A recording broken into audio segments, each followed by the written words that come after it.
জয় মা, জয় শ্যামসুন্দরী মায়ের জয়। আজকে তোমাদের কলকাতার জীবন্ত কালীর অর্থাৎ মা শ্যামসুন্দরীর এক অলৌকিক গল্প বলি শোনো। আজ থেকে বহু বছর আগে অন্ন এবং অর্থের অভাবে মানুষের জীবনে এক দুঃসময় নেমে এসেছিল। সেই সময় মা আদেশ দেন, যার বাড়িতে যেটুকুই অন্ন আছে আমার জন্য নিয়ে আয়।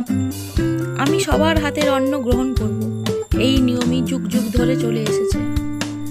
অক্ষয় তৃতীয়ার দিন জাত বর্ণ নির্বিশেষে সমস্ত সম্প্রদায়ের মানুষ মায়ের জন্য নিজের হাতে রান্না করে নিয়ে আসতে পারে এবং মায়ের অক্ষয় পাত্রে তা দান করতে পারে।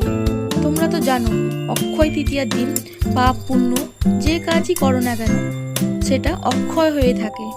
তাই ওই দিন মাকে অন্ন দান করলে আর তার বংশে কোনো দিনও অন্যের কষ্ট হয় না। আর যদি সেই দিন আমরা সামান্য পরিমাণ সোনা দান করি তাহলে খুবই খুবই ভালো। যাই হোক, দেখতেই পাচ্ছ তোমরা মায়ের ভোগের